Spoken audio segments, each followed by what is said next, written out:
Tanpa terasa saudaraku, kita sudah masuk di bagian terakhir dari seri firman Tuhan di bulan November ya. Saya pribadi, saya merasa ya saudaraku, time to love. Firman di bulan November ini, time to love. It's a reminder. Firman ini adalah pengingat. Saya percaya firman ini akan menjadi landasan untuk kita menutup tahun 2023 ini. Bahkan sementara nanti kita masuk di tahun 2024.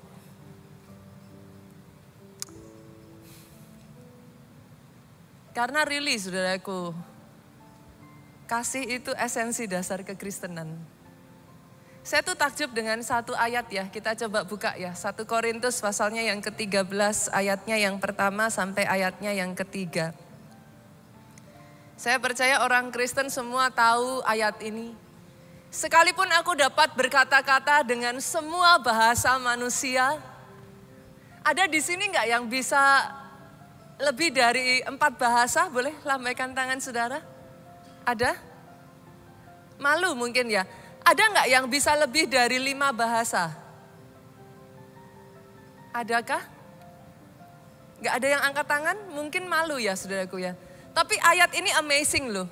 Sekalipun aku dapat berkata-kata dengan semua bahasa manusia, ada berapa bahasa yang ada di dunia ini? Tapi ayat ini ngomong, even though you can speak all languages, bahkan ditambah bonus bahasa malaikat. Tetapi jika aku tidak mempunyai kasih, aku sama dengan gong yang berkumandang dan canang yang bergemerincing. Artinya apa saudara? Gong berkumandang itu artinya dalamnya apa? Kosong saudara. Canang yang bergemerincing. Ini nanti kalau saya menjelaskan ini panjang saudaraku. Zaman dulu ketika ayat ini ditulis saudaraku. Ayat ini ditulis di Korintus yang adalah kota pelabuhan. Dan di sana saudaraku orang-orang akan turun dari kapal. Mereka saudaraku akan mencari wanita penghibur. Dan zaman itu seorang wanita penghibur saudaraku di kakinya itu akan diberikan kayak semacam rantai. Ketika dia berjalan akan berbunyi cering, cering, cering. Disitulah saudara tahu bahwa dia adalah seorang wanita penghibur. What does it mean? Di sebuah kota yang dinamakan sebagai the city of love. Tapi ayat ini berbicara saudara. Kalau engkau tidak mempunyai kasih, engkau sama seperti rantai yang ditaruh di wanita itu yang sekalipun memberikan love, itu adalah love yang dibayar. Jadi dalam artinya saudaraku, turun yuk ayat kedua. Kita lihat. Dari media, boleh bantu? Sekalipun aku mempunyai karunia untuk bernubuat. Di tempat ini ya saudaraku, ada sebagian dari saudara yang saya tahu Tuhan berikan karunia demi karunia. Dan saya katakan kepada saudara, I'm proud of it. It's okay. Itu adalah satu hal yang baik saudara bergerak di dalam talenta dan karunia. Dan aku mengetahui segala rahasia. Kira-kira loh saudara, kalau saudara datang kepada seorang hamba Tuhan yang tahu semua rahasia dalam hidup saudara, saudara akan amazed gak dengan orang ini? Amazed dong. Berapa banyak anak Tuhan yang sengaja lari kemana-mana, pergi kemana-mana, cari hamba Tuhan yang bisa menceritakan apa yang terjadi dalam hidupnya. See? Dan memiliki seluruh pengetahuan, dan sekalipun aku memiliki iman yang sempurna untuk memindahkan gunung. Ini sudah berbicara bahkan orang yang imannya itu luar biasa loh saudara. Tapi lihat ini, jika aku tidak mempunyai kasih, aku sama sekali gak berguna. Ini berbicaranya masuk ke roh ya saudaraku. Kita lanjut yuk, ayat yang ketiga ini berbicara tentang orang-orang yang mengasihi sesama. Orang-orang yang suka untuk bergerak di bidang sosial. Sekalipun aku membagi-bagikan segala sesuatu yang ada padaku. Jujur Bapak Ibu di sini. Ada gak yang pernah saudara baksos, tapi saudara kasih seluruh harta saudara? Langsung semuanya gini saudara. Bahkan orang-orang yang suka, orang-orang yang memang punya hati dan beban di sana, saudara. Saya tanya, ketika saudara dipakai Tuhan jadi berkat buat orang lain, ada nggak di sini yang seluruh harta saudara dikasih? Saya rasa semuanya udah langsung begini. Tapi even if you do that, bahkan menyerahkan tubuh untuk dibakar, Tapi jika aku tidak mempunyai kasih sedikit pun tidak ada faedahnya bagiku. What does it mean, saudaraku? Kekristenan start with love. Maafkan saya ya saudaraku, di Indonesia kekristenan boleh dianggap sebagai sebuah agama. Tapi itu dimulai dari ketika Yesus mati di atas kayu salib. Because of love. Artinya saudara di tempat ini ya, maafkan saya sekali lagi, kau boleh beribadah di sini, kau boleh melayani. Kau boleh datang pagi-pagi, semua yang ada di sini tadi kau boleh baca semuanya. You can do exceeding, lebih daripada apa yang saudara bisa secara manusia dianggap orang lain hebat. Without love. Alkitab ngomong kosong. Gak ada gunanya. Hari ini saya berdoa ya saudara, firman ini akan membawa saudara untuk menutup tahun 2023. Bahkan memulai tahun 2024 sebagai anak-anak Tuhan yang berbeda. Kenapa saudaraku? Doa saya ya, engkau tidak datang ke tempat ini karena harus. Engkau tidak melayani karena harus. It's not because of obligation. Engkau tidak menjadi suami istri karena harus. Sorry saudara. Berapa banyak pasangan suami istri mempertahankan pernikahannya karena anak. Tapi hari ini saya berdoa ya, ada kasih yang diperbaharui. Baik kasihmu kepada Tuhanmu, baik kasihmu kepada pasanganmu, baik kasihmu kepada anakmu, keluargamu, baik kasihmu kepada sesama. Doa saya, firman 1 bulan ini, time to love. Itu jadi landasan yang nantinya ya saudara menjalani hari-hari saudara ke depan. You become strong. Engkau kuat, engkau tidak goyah, keluargamu tidak goyah, cintamu sama Tuhan tidak goyah, pelayananmu tidak goyah. Dan hari ini saya akan memberi judul firman Tuhan cukup menarik buat saya saudara. Pejuang kasih. Pastor, apa sih itu? Kita buka ya, kita lihat. Matius pasalnya yang ke-24, ayatnya yang ke-7 sampai ayatnya yang ke-14.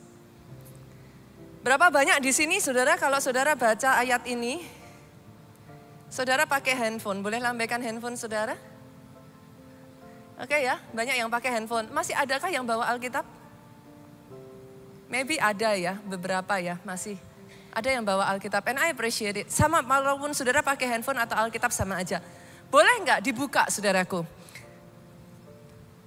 Matius pasalnya yang ke-24 ayatnya yang ke-7. Oke? Kalau saudara buka ayat ini, boleh nggak saya minta saudara scroll ke atas sedikit?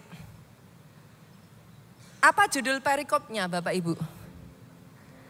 Permulaan penderitaan. Oke. Jadi saudara sudah siap bahwa ayat yang akan kita baca ini maybe tidak akan selalu mengenakkan. Siap ya? Scroll ke bawah. Oke, saudara akan menemukan lagi perikop berikutnya, siksaan yang berat dan Mesias palsu. Scroll lagi ke bawah. Apa perikopnya, judulnya yang berikutnya? Kedatangan anak manusia. Maksudnya apa saudara? Ayat-ayat yang kita baca ini adalah ayat-ayat yang menunjukkan kepada kita seperti apa sih, muridnya tanya. Kalau nanti engkau datang kedua kalinya, tandanya itu bakalan seperti apa? Karena Yesus ngomong, waktu dan masanya gak ada yang tahu. Bahkan aku gak tahu, hanya Bapa yang tahu. Tapi Yesus ngasih tanda saudara.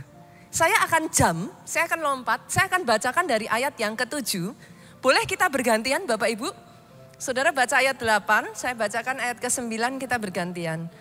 Sebab bangsa akan bangkit melawan bangsa. Ini tanda-tandanya saudaraku. Kerajaan melawan kerajaan. Akan ada kelaparan dan gempa bumi di berbagai tempat. Ayat 8 dengan suara keras, 2, 3.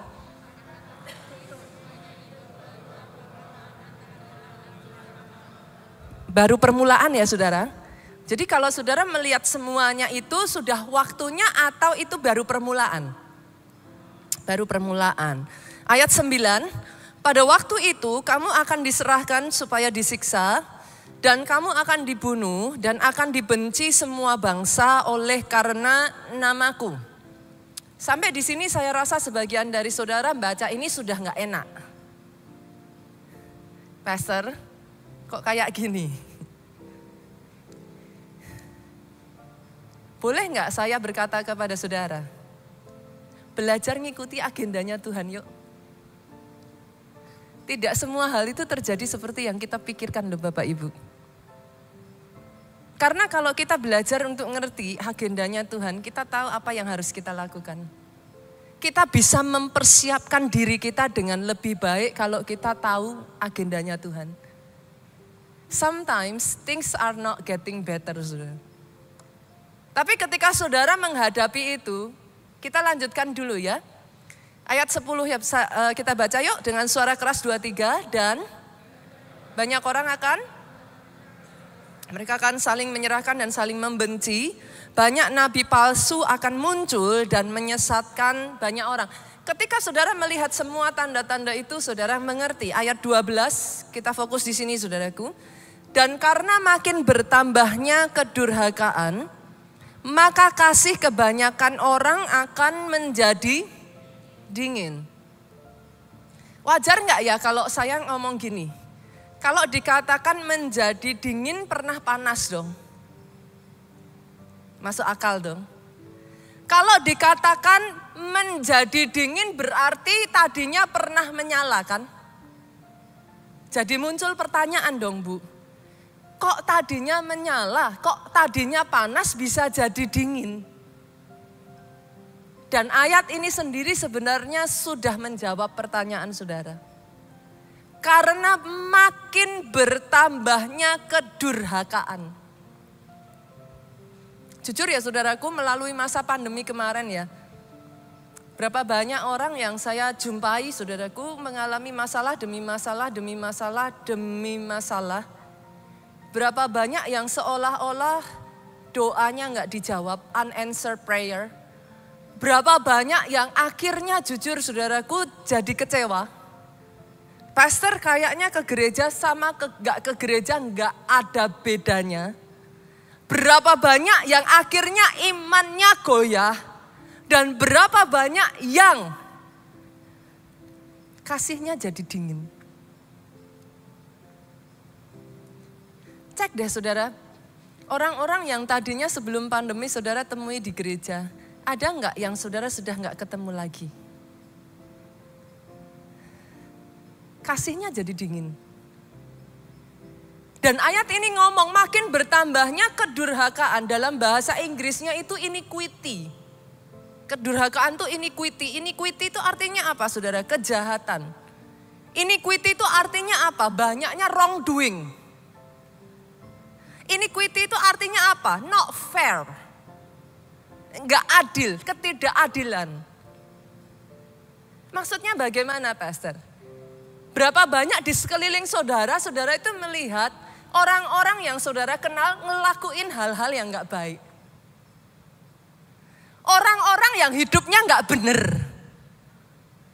Orang-orang yang bahkan saudara ngomong ini orang jahat loh Pastor. Tapi saudara melihat nothing be done. It seems okay. Berapa banyak yang akhirnya saudara berkata, Pastor apa bedanya sih? Kita jadi orang Kristen sama nggak jadi orang Kristen? Kok rasanya mereka juga baik-baik saja? Nothing happen. Mungkin sebagian dari saudara berharap gitu kan. Kalau seseorang ngelakuin sesuatu yang salah petir menyambar dari atas jedar gitu. Lalu saudara berkata, oh yes bener ini. Saya harus hati-hati ini. Kan seringkali manusia begitu saudaraku. But apparently nothing happen. Bahkan Asaf itu ngomong hidup mereka baik-baik saja. Mereka menggemukkan perut mereka.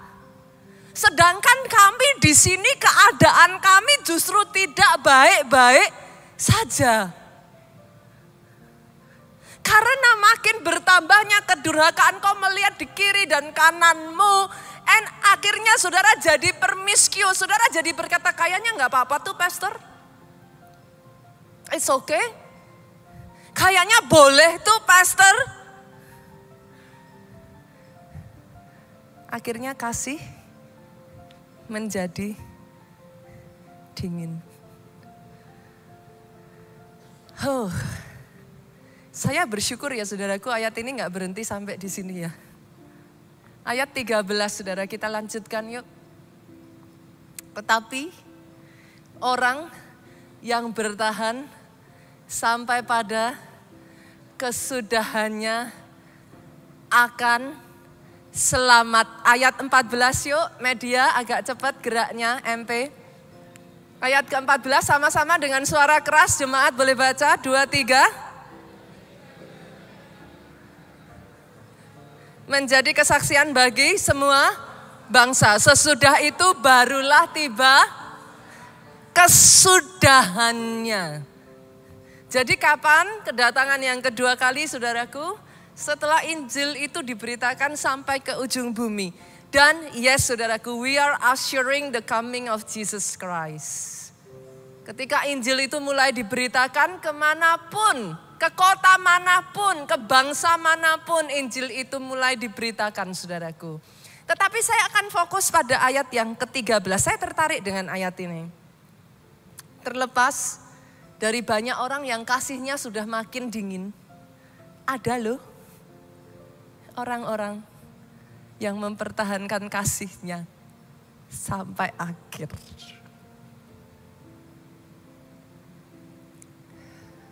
Di kota Solo saya berjumpa seorang ibu saudaraku.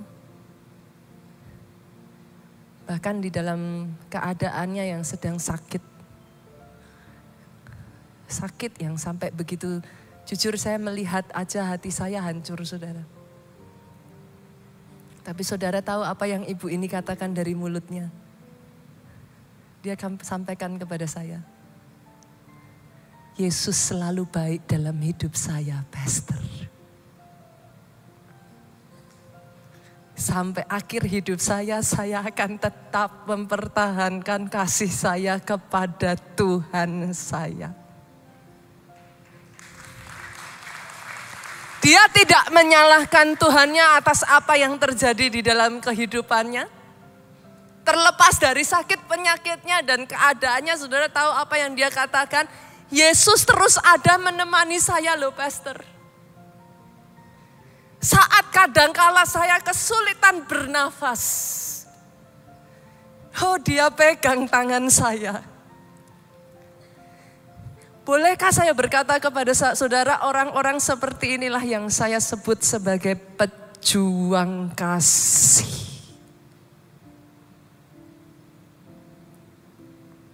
Sekalipun buat kebanyakan orang zaman sekarang, saudaraku, saya tidak judging siapapun dalam hari ini. Maafkan saya, saudaraku. Saya tahu things happen in the family. And I'm not judging anyone. Bahkan kalau saudara sempat mengalami hal yang tidak mengenakan di dalam kehidupan saudara. Tapi izinkan saya mengatakan ini, saudaraku, terlepas dari banyaknya pasangan yang sudah menyerah. Saya bersyukur ada orang-orang yang tetap mempertahankan kasihnya sampai akhir. Saya berjumpa saudara dengan orang-orang yang berkata kepada saya, yes pastor, memangnya kalau saya berbuat baik selalu dibalas baik. Saya tuh berkali-kali ngalami loh pastor. Saya bantu, saya tolong sampai saya pastikan semuanya, saya settlekan pekerjaannya, saya bantu loh pastor. Di dalam masa-masa kekurangannya saya berikan, saya sewakan tempat tinggal pastor. Saya ketemu orang-orang seperti dan ada di tempat ini. Tapi yang saya dapatkan saya dikhianati. Tapi orang ini masih berkata kepada saya, tenang pastor. Saya tetap akan menjadi berkat buat orang lain. Itulah yang saya sebut pejuang kasih. Saya berjumpa ya saudaraku dengan orang-orang yang bahkan ya di dalam pelayanan ngalami loh lika-liku pelayanan. Aduh pastor, jadi KKS itu kok Kayaknya nggak segampang itu. Ya ampun pastor, segitunya ya namanya pelayanan ya. Tapi saya bersyukur loh saudara, saya berjumpa dengan orang-orang yang mengatakan kepada saya, tenang pastor. Saya tetap akan melayani. Izinkan saya mengatakan ini saudaraku. Saya bangga. Saya angkat topi. Saya salut dengan para pejuang kasih yang saya mungkin tidak kenal satu persatu di tempat ini. Tetapi engkau tetap mempertahankan kasih-Mu. Tidak menjadi dingin, engkau tetap mempertahankan kasih-Mu. Menyala. Kenapa disebut pejuang kasih? Karena yes, untuk mengasihi butuh pengorbanan. Kenapa pastor disebut pejuang kasih? Karena harus ada perjuangan. Dan hari ini saudaraku, saya akan mengajak saudara untuk melihat kisah dan belajar dari dua orang yang ketika mereka belajar untuk menjadi pejuang kasih, pengorbanannya itu berat saudara. Dua orang yang mungkin buat saudara namanya tidak akan pernah terpikirkan muncul saudara. Yang pertama adalah Elisa. Ini nabi yang sangat terkenal, saya percaya saudara juga pernah dengar nama nabi ini disebut. Kita buka langsung yuk dari ayatnya 2 Raja-Raja 6 ayat 18 sampai 23. In case multimedia nanti belum muncul, Bapak Ibu boleh buka di handphone saudara saja. 2 Raja-Raja 6 ayat 18 sampai 23. Boleh kita baca bergantian Bapak Ibu? Saya baca ayat 18, saudara baca seterusnya, kita bergantian. Ini adalah kisah Elisa pada saat dia diserang oleh bangsa Aram. Ayat 18 saya bacakan. Ketika orang-orang Aram itu turun mendatangi dia, berdoalah Elisa kepada Tuhan, butakanlah kiranya mata orang-orang ini. Maka dibutakannya lah mata mereka sesuai dengan doa Elisa. Sampai di situ dulu saudaraku. Boleh enggak saya minta saudara melihat ayat sebelumnya. 2 Raja-Raja 6 ayatnya yang ke 16 saudara. Oke, ayat yang ke-15. Oke. Seringkali saudara kita kalau baca ayat hanya ayat tertentu saja, maka saudara nggak akan mendapat pemahamannya lebih jelas. Baca dari awal saudara. Bahkan baca satu pasal sebelum, satu pasal setelah. Pastor kenapa? Karena pada saat Alkitab ini ditemukan saudaraku, sejujurnya Alkitab itu nggak dalam bentuk buku. Nggak ada penomorannya. Tapi dalam bentuk scroll. Gulungan. Karena zaman dulu kan nulisnya kan pakai kertas papirus saudaraku. Pakai kertas-kertas inilah saudara. Jadi ini tidak di dalam bentuk kitab seperti sekarang ini. Pasal sekian, ayat sekian itu enggak saudara. Kalau saudara mau memahami satu dengan yang lain itu mereka berkaitan. Gitu. Nah saya bacakan ayat 15-nya ya saudara. Ketika pelayan abdi Allah bangun pagi-pagi dan pergi keluar. Tampaklah suatu tentara dengan kuda dan kereta ada di sekeliling kota itu. Lalu berkata bujang itu kepadanya, celaka tuanku, apa yang akan kita perbuat? Bujang ini ketakutan saudara. Karena Elisa dikelilingi saudaraku, dikepung oleh pasukan Aram. Yuk 16 yuk sama-sama, buka Alkitab saudara ya, boleh ya. 23, jawabnya, jangan takut, sebab lebih banyak yang menyertai kita daripada yang menyertai mereka. Buat bujangnya ketika Elisa berkata seperti itu masuk akal enggak saudara? Enggak masuk akal, mereka cuma berdua. Yang menyerang itu pasukan. Tapi lihat ayat 17. Berdoalah Elisa, ya Tuhan bukalah kiranya matanya supaya ia melihat. Tuhan membuka mata bujang itu sehingga ia melihat. Tampaklah gunung itu penuh dengan kuda dan kereta berapi sekeliling Elisa. Sebelum kita lanjut, boleh saya katakan ini Bapak Ibu? Di saat engkau takut, sadari ini. Di sekelilingmu ada pahlawan-pahlawan, ada malaikat-malaikat, ada kuda berapi, ada pagar berapi yang mengelilingi engkau. Engkau tidak sendirian. Kadang yang tidak kita sadari sama seperti bujangnya Elisa. Kita pikir kita cuman sendiri. Kita pikir siapa yang bersama kita. Kita pikir kita gak punya backing. Tapi yes, yang di dalam engkau lebih besar daripada yang di luar sana. Elisa saudara, sampai di ayat yang ke-18, mendemonstrasikan kuasa Tuhan yang begitu besar. Tadi bujangnya matanya dibuka, sekarang ayat 18. Apa yang terjadi? Gantian tentara Aram, matanya ditutup. Ketika matanya ditutup, ayat 19 sama-sama yuk, 2-3 kita baca. Kemudian berkatalah Elisa kepada mereka apa? Bukan ini jalannya dan bukan ini kotanya. Ikutlah aku akan mengantar kamu kepada orang yang kamu cari. Lalu diantarnya mereka kemana? Ke Samaria, saudara.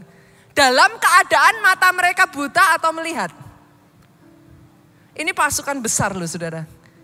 Tapi matanya gak bisa ngelihat. Ayat 20, saya bacakan buat saudara. Segera sesudah mereka sampai ke Samaria, berkatalah Elisa, ya Tuhan, bukalah mata orang-orang ini supaya mereka melihat. Dan heran, mereka ada di tengah-tengah, mereka sudah dikepung tentara Samaria, saudara. Ayat 21 yuk, sama-sama kita baca, 23. Lalu bertanyalah Raja Israel kepada Elisa, tatkala melihat mereka, apa saudara? Kubunuhkah mereka Bapak? Saya tanya, kalau itu saudara, dibunuh enggak?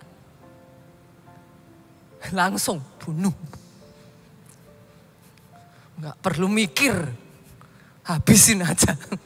Loh ini karena pasukan ini memang mau datang untuk nyerbu mereka loh, saudara harus sadar itu loh. Ini bukan pasukan perdamaian, saudaraku. Ini pasukan yang memang mau menghancurkan bangsa Israel. Jadi sebenarnya pertanyaan raja ini agak aneh. Kubunuhkah mereka Bapak? Tapi saya rasa saudara dan saya akan lebih setuju kalau jawabannya Elisa yang lebih aneh. Ayat 22 yuk kita lanjutkan. Tetapi jawab Elisa apa? Bunuh. Hah?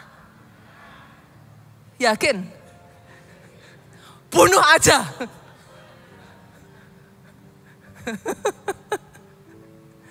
Kadang ya saudara, setuju gak sih saudara dengan saya? Jalan Tuhan bukan jalanmu. Rancangan dalam bahasa Inggrisnya pikiran Tuhan, thought, his thought. Pikiran Tuhan bukan pikiranmu. Jelas-jelas tuh ya dibunuh aja udah beres urusannya. Elisa ngomong, jangan. Biasakah kau bunuh yang kau tawan dengan pedangmu dan dengan panahmu? Disuruh apa? Dipenjara aja. Hah? Coba dilihat. Penjarakan aja. Jadikan budak. Hah? Nggak berlebihan. Ini orang yang mau nyerang loh. Ini orang yang mau bunuh saudara loh. Ini orang yang mau ngancurin keluargamu loh. Saya saudara sepakat dengan saya enggak? Baca ayat ini rasanya pengen marah gitu saudara. Rasanya enggak terima. Elisa itu ngomong saudara. Jangan. Hidangkan makanan dan minuman di depan mereka supaya mereka makan dan minum. Habis itu mereka gemuk, kita sembelih. Kayaknya kan cukup menyenangkan ya saudara. Evil thought gitu saudara.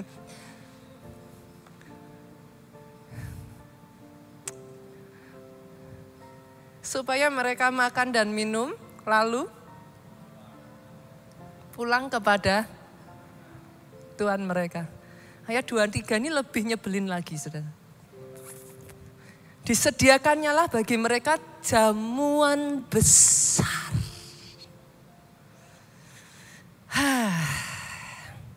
Maka makan dan minumlah mereka. Sesudah itu diracuni aja. Dibiarkannya lah mereka pulang kepada Tuhan mereka. Setuju gak sih dengan saya, saudara? Jalan Tuhan bukan jalanmu. Untuk Elisa melakukan ini ya, saudara. Berapa banyak dari saudara yang pernah ngalami yang dilakukan Elisa? Kadang taat sama Tuhan itu butuh perjuangan. Kadang taat sama Tuhan, Pak, enggak masuk akal. Orang banyak akan bilang saudara bodoh. Tapi maafkan saya, saudara, itu sebabnya saya menyebut sebagai pejuang kasih. Orang-orang yang sampai akhir memegang ketetapan Tuhan. Kiri kananmu boleh berkata engkau bodoh. Kiri kananmu boleh berkata sia-sia. Tapi hari ini saya berkata kepada saudara, itulah yang namanya pejuang kasih. Doa saya hari ini di tempat ini ada orang-orang yang memilih untuk taat kepada Tuhannya sampai akhir. Sekalipun dikatakan bodoh, dikatakan sia-sia. Pastor, sekalipun makan hati, yes. Sekalipun nahan diri, yes. Tapi hari ini ya saudara, saya tuh percaya, saya nggak tahu kenapa ya saudara, saya percaya ya firman Tuhan di bulan November ini bukan satu kebetulan. Tuhan persiapkan saudara, para pelayan Tuhan di tempat ini, Tuhan siapkan jemaat di tempat ini ya. Bangkit.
Mula dengan Tuhan, api kasih-Mu menyala-nyala buat Tuhan-Mu.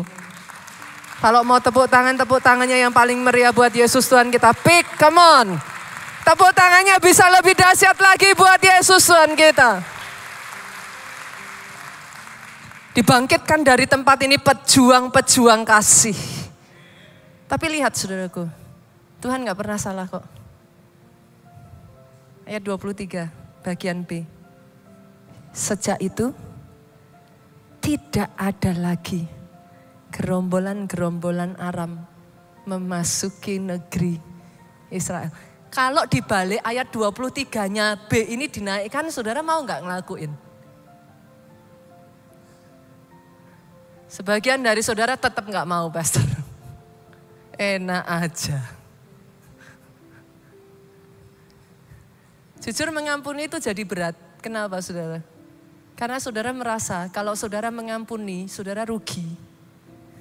Orang sudah menyakiti saudara, tapi saudara yang nanggung akibatnya. Makanya jadi berat toh. Coba kalau saudara tahu mengampuni, saudara dapat berkat besar. Sekalipun berat, dilakuin enggak? Tapi seringnya berkatnya datang belakangan tuh saudara.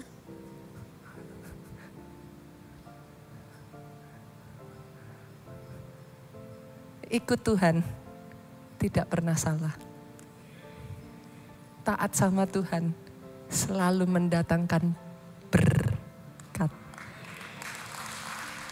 Itu sebabnya saya berkata, orang ini adalah pejuang kasih. Saya berdoa ya saudaraku, November ini dari tempat ini dibangkitkan para pejuang kasih. Karena kadang gak gampang ketika sekelilingmu ya saudaraku tidak mendukung apa yang kau lakukan. Apa yang kau lakukan dipandang aneh, apa yang kau lakukan dipandang tidak berguna, sia-sia, bodoh. Tapi yes, bulan ini saya berdoa jadi landasan untuk seumur hidup saudara. Esensi dasar kekristenan itu kasih. Masih ingat ayat kemarin? Sebagian akan tanya kepada saya, Pastor, kalau gitu apa sih bedanya pejuang kasih dengan mengasihi? Saudara tahu apa perbedaannya? Markus 12, 29 sampai 31 ayat yang minggu lalu kita baca. Tinggal kedua perintah ini yang utama. Apa? Perintah utama yang pertama apa? Saudara tahu apa perbedaannya mengasihi? Kalau saudara mengasihi, bagus. Mengasihi Tuhan bagus gak Pastor? Bagus. Tapi seorang pejuang kasih akan menambahkan di belakangnya. Dengan segenap hatimu. Seorang pejuang kasih akan menambahkan di belakangnya. Dengan segenap jiwamu. Jiwa itu apa saudara? Pikiran, perasaan, kehendak. Boleh gak saya tanya, Pastor, kalau mau ke gereja tapi gak mood? Sejak dari hari ini katakan pada diri kita sendiri, dengan segenap jiwamu. Hatinya gak mood. Mau pelayanan,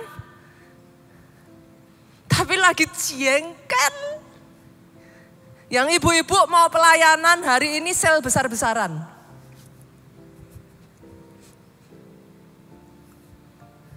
Kalau jam 10 pagi enak, Pastor saya pelayanan dulu, habis itu saya pergi. Tapi boleh gak, kenapa ditaruh di situ dengan segenap jiwamu? Pikiran, perasaan, kehendak. Itulah perbedaan pejuang kasih. Dengan segenap akal budimu. Sadar sesadar-sadarnya sadar. Pelayanan bukannya dapat enak, disalah mengerti. Sadar loh saya pastor. Papa saya aja gak pernah ngomongan kayak gitu bentak-bentak saya pastor. Suami saya aja kalau ngomongan sama saya halus pastor. Ini orang siapa ini? Berani-beraninya ngomongan sama saya. Dengan segenap kekuatan. Tapi saya udah gak kuat pastor. Senggol kiri kanan, kita pejuang kasih. Senggol depan belakang, kita pejuang kasih. Yang sepakat aminnya yang paling keras. Yang sepakat aminnya lebih keras lagi. Kalau mau tepuk tangannya yang meriah balik buat Yesus Tuhan kita. Sebab kita pejuang kasih. Sekarang saudara tahu alasannya. Kenapa ayat ini ditulis begitu? Karena banyak orang bilang I love you sama Tuhan. Tapi kalau doanya gak dijawab, bye-bye Tuhannya. Banyak orang bilang I love this church. Yes. Kalau firmannya mengenakkan. Sekalinya firmannya negur, bye-bye gereja. Loh jujur aja saudaraku. Sekarang jadi pendeta sukar loh saudara. Mau ngomong ini salah, mau ngomong itu padahal kebenaran firman. Nggak diomongin salahnya sama Tuhan. Kan? Kenapa disebut pejuang kasih? Kalau hanya mengasihi, ayat itu ngomong gini. Kasihilah sesamamu manusia. Titik. Udah bagus belum? Bagus. Tapi kenapa disebut pejuang kasih? Karena ada tambahan di belakangnya. Sama seperti engkau mengasihi dirimu sendiri. Itulah sebabnya disebut pejuang kasih. Ini tiba-tiba semua terdiam ya saudara. Kayaknya bilang I love you sama Tuhan. Doa saya sejak dari hari ini ya sama seperti Obaja. I love you-nya enggak cheap. Bilang aku cinta Tuhannya enggak murahan.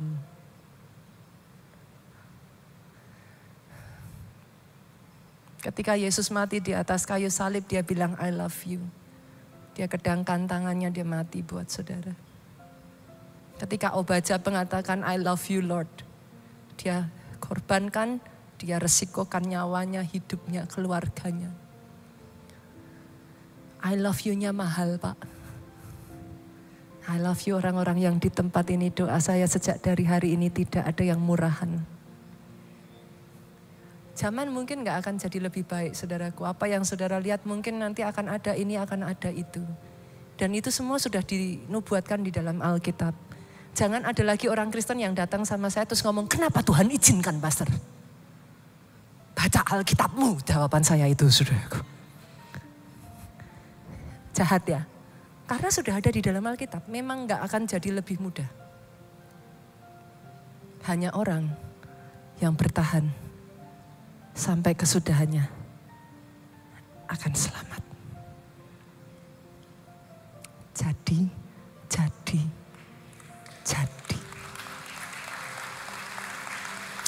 Pastor, saya akan tutup dengan ini. Terus apa yang harus saya lakukan sebagai pejuang kasih? Yang pertama, saudaraku, saya akan bagikan 4 poin. Yang pertama, banjiri dengan doa yuk. Banjiri keluargamu dengan doa. Banjiri gerejamu dengan doa. Boleh nggak saya tarik lagi yuk, saya tantang lagi yuk. Bangkit di dalam doa, Bapak Ibu. Pondok Daud bangun kembali. Kenapa? Supaya cintanya menyala-nyala lagi.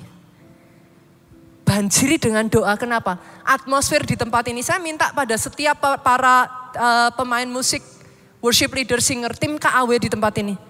Bangun lagi atmosfer pujian penyembahan. Banjiri dengan doa bangsa kita ini. Sepakat? Dari mana? Daripada saudara ngeributin pilih 1, 2, atau 3. Terserahlah saudara mau pilih yang mana.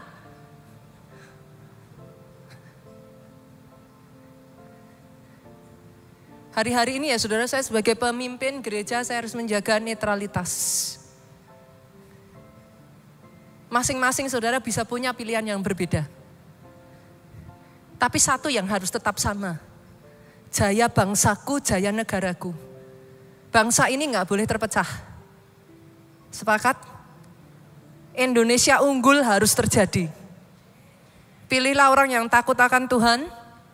Saudaraku, pilihlah orang-orang yang juga ada bersama-sama mendukung agenda kerajaan Tuhan itu ditegakkan. Dan yang jelas senggol kiri kanan, jangan golput. Pastor saya bingung. Saya enggak usah milih aja lah pastor. Puyeng saya.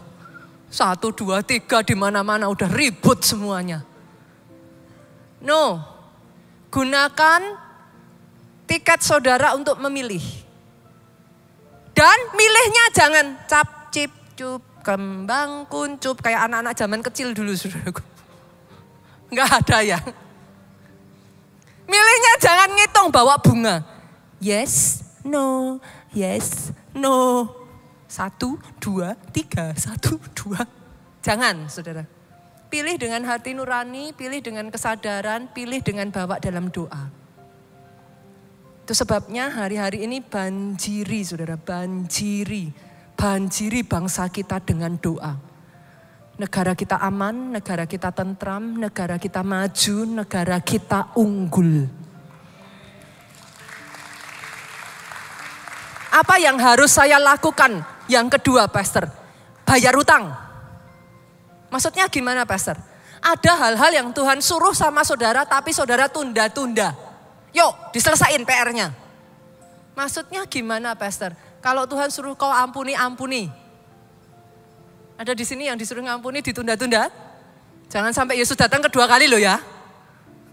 Saya nggak tahu nih, ada di sini yang Tuhan suruh kok. Tuhan tuh once in a while ya saudara dalam hidup kita ya, Tuhan tuh taruh di hati kok. Jalankan ini, jalankan itu, lakukan ini. Kadangkala Tuhan bilang, berkati si A, berkati si B. Kita seringnya gini, dalam nama Yesus, tolak. Yuk, periksa. Apa yang Tuhan ingatkan buat masing-masing kita, Tuhan udah kasih PR. Apa? Kalau ada yang Tuhan suruh, tapi kita tunda-tunda, kita belum lakukan. Bisa jadi, ada orang-orang di sini yang sudah lama nggak telepon ke rumah. Ada yang sudah lama nggak pulang kampung. Coba saudara, coba. Apa yang saudara rasa Tuhan suruh? Ada yang tanya sama saya gini, Pastor, kalau ternyata saya salah dengar suara Tuhan gimana? Lebih baik salah dengar daripada nggak taat. Loh salah dengar ya sudah. Besok lagi ditulis, oh salah. Belajar lagi kan gitu, namanya orang juga belajar. Saudara dari SD TK sampai SD SMP SMA pernah salah nggak sih? Apa ada di sini yang nilainya 100 terus? Kan pernah salah toh? Ya sudah, kalau salah gimana? Ya belajar lagi. Apa salah terus tinggal sekolahnya? Kan nggak begitu. Lebih baik salah dengar daripada nggak mau dengar dan nggak taat. Sepakat? Yang ketiga, Pastor, apa yang harus saya lakukan? Beritakan Injil. Langsung saya tembak aja, saudara. Jujur, nggak usah angkat tangan tapi nanti saya sakit hati, saudara. Kapan terakhir saudara menceritakan tentang Yesus kepada seseorang? Pastor, tapi kan malu loh Pastor. Saya tuh kemarin baca satu kisah tentang seorang anak, saudara. Saya terharu sekali. Anak ini baru berusia 11 tahun. Satu hari papahnya adalah pendeta, saudara. Di hari hujan, anak ini biasa diajak oleh papahnya membagikan traktat. Ini sudah zaman dulu, saudara. Membagikan traktat. Anak ini akan dengan senang hati, saudara. Anak 11 tahun ini dia menemani papahnya membagikan traktat.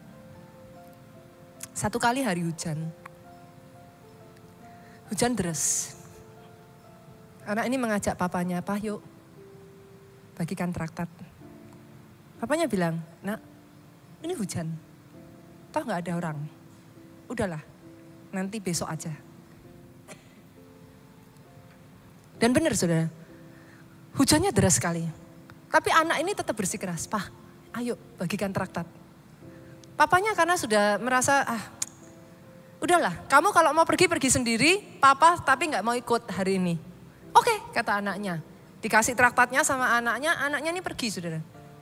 Sepanjang dia bisa temukan manusia, dia bagikan traktat, saudara. Sampai akhirnya traktatnya tinggal satu. Dia cari kemana-mana gak lihat orang, saudaraku. Dia bingung, aduh Tuhan, temuin aku pada satu orang. Dia doa, saudara. Tuhan, kasih satu orang, tinggal satu traktatnya, aku gak mau pulang bawa satu lembar ini. Dan ketika anak itu berpapasan, tiba-tiba Tuhan berbicara. Ketuk pintu rumah itu. Hah? Saya gak kenal. Ketuk pintu rumah itu. Anak itu berlari, saudara, di tengah hujan lebat. Dia ketuk pintu rumah itu. Duk, duk, duk, duk, duk, duk, duk, duk. Bukain, tolong. Duk, duk, duk, duk, duk, duk. Bukain. Lama gak terdengar suara, saudara. Tapi anak ini gak menyerah. Duk, duk, duk, duk, duk, duk, duk, bukain. Lebih keras dia berteriak, saudara. Sampai setelah sekian lamanya, turunlah seorang wanita, saudaraku, dan membuka pintu dan bertanya dengan suara yang, nada yang sudah lemes, saudaraku. Dia ngomong, Ya nak, kenapa? Anak ini happy sekali saudaraku. Ada satu manusia terakhir gitu. Dia berkata, ibu, dengan mata berbinar-binar karena itu terakhir, traktat terakhirnya saudara. Ibu, saya cuman pengen ngomong, Yesus sangat mengasihi ibu. Ibu adalah orang terakhir yang menerima traktat saya. Ibu, ayo datang ke gereja hari Minggu besok. Ibu ikut. Tuhan mengasihi ibu, Tuhan berkati. Ibu ini tutup pintunya, anak ini pulang saudaraku. Keesokan hari Minggunya saudara, Bapak pendetanya naik di atas mimbar dan dia menanyakan, adakah yang mau bersaksi? Seorang wanita yang sudah tua maju ke depan mimbar dan menceritakan. Ternyata dia adalah ibu yang rumahnya diketuk oleh anak Pak Pendeta, saudaraku. Pada saat anak itu mengetuk pintu rumah ibu ini sudah ada di kamar atasnya dengan tali yang tergantung. Dia naik ke atas kursinya. Dia sudah merasa hidupnya tidak berguna, hidupnya sepi, saudaraku. Baru saja dia naik ke atas kursi, saudara.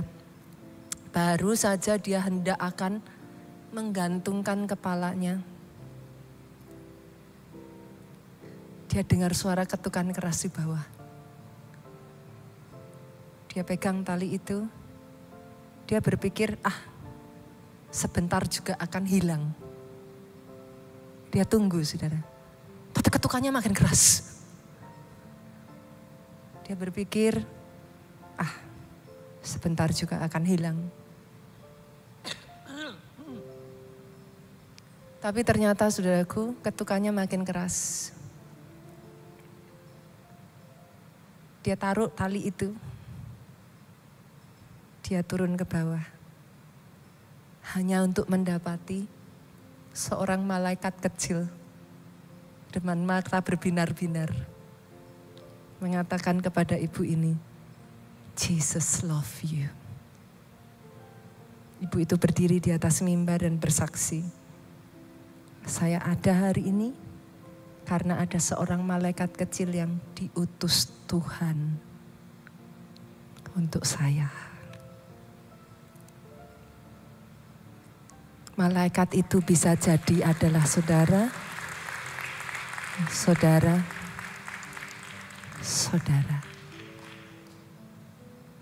Jadilah malaikat untuk seseorang, boleh Bapak Ibu?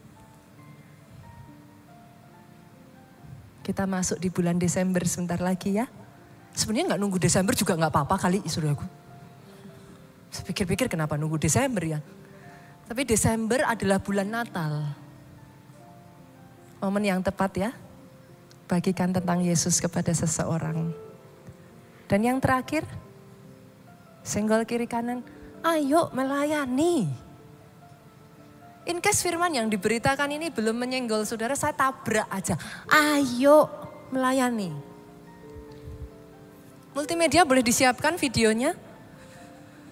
Sebagian dari saudara berkata, Pastor, bukankah melayani gak harus di gereja? Setuju? Bukankah saya bisa melayani di rumah saya? Oh harus.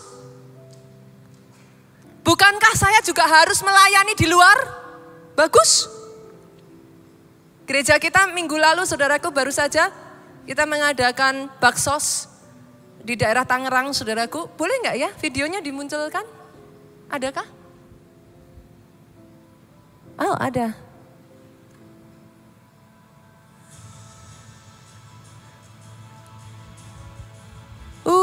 Ada teman-teman yang ikut melayani bersama-sama ya.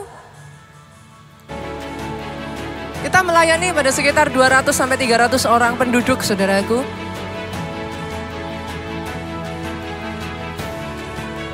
Dokter-dokter, saya salut dengan para dokter yang dalam kesibukan mereka menyediakan waktu. Karena buat masyarakat saudaraku, khususnya dokter gigi itu sangat mahal sekali. Ya, sehingga mereka ada di sana untuk membantu. Anak-anak, saudara, bahkan orang dewasa, mereka mendapatkan bingkisan dari gereja kita.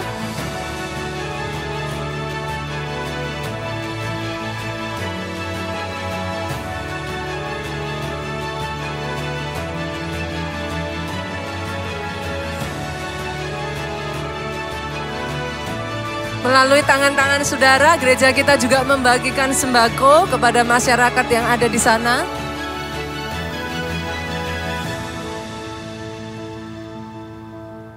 Boleh kita kasih tepuk tangan? Dan yang membuat saya bersuka cita, saudaraku, ternyata gereja kita juga membangunkan toilet umum, WC umum di sana, saudaraku. Jadi ketika saya kemarin mengunjungi, saya ditunjukkan WC umum yang sudah cantik, bersih, bagus. Ternyata itu dibangun dari setiap saudara di tempat ini. Yes, pastor, saya harus melayani di keluarga saya, setuju. Saya melayani di masyarakat luar, setuju. Tapi apa salahnya melayani juga di gereja, saudaraku? Yang setuju aminnya yang paling keras.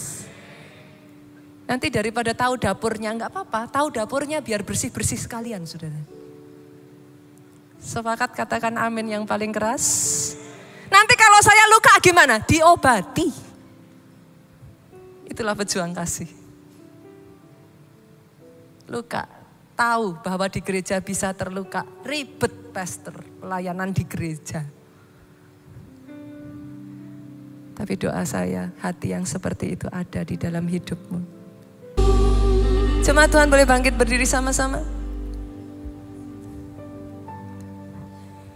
Bulan Oktober ini boleh berakhir, saudaraku, dan kita akan berganti ke seri firman yang baru di Desember nanti.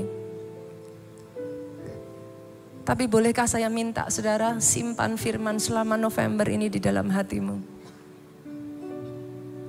Jangan pernah lupakan esensi kekristenan adalah kasih. Kau boleh bisa berbahasa semua bahasa manusia, kau boleh bisa berbahasa malaikat sekalipun. Kau bisa punya talenta, karunia, kau punya semua pengetahuan. Kau bahkan menyerahkan dirimu untuk dibakar, sia-sia semuanya tanpa kasih. Bukan orang yang berseru Tuhan, Tuhan yang akan masuk ke dalam kerajaan surga. Tapi orang yang mentaati perintahnya. Perintahnya jadi gak berat kalau ada kasih. Firman-Mu selesai sampai di sini, tapi Kau terus bekerja dan berbicara buat setiap kami. Nyalakan kembali api yang sudah hampir padam. Bangkitkan kembali Tuhan kasih mula-mula kami. Kami beribadah, kami melakukan apa yang kami lakukan karena kami tahu kami adalah pejuang-pejuang kasih. Sampai akhir hidup kami, apa yang kami sudah mulai di dalam roh, kami akan selesaikan di dalam roh. Jadi dalam satu namamu Yesus Tuhan, kami berdoa sama-sama Bapak Ibu, kita katakan amin. Angkat kedua tangan saudara, diberkati saudara oleh Tuhan. Diberkati keluargamu oleh Tuhan. Amin. Jadilah pejuang-pejuang kasih. Sehat tubuhmu, baik jiwamu, kuat rohmu, panjang umurmu memberitakan semua kebaikan yang daripada Tuhan. Pulang dari tempat ini saudaraku bawa sukacita, damai sejahtera Allah Bapa, cinta kasih Yesus Kristus, persekutuan dengan Roh Kudusnya sekarang sampai selama-lamanya. Yang diurapi diberkati katakan dengan suara yang paling keras. Amin.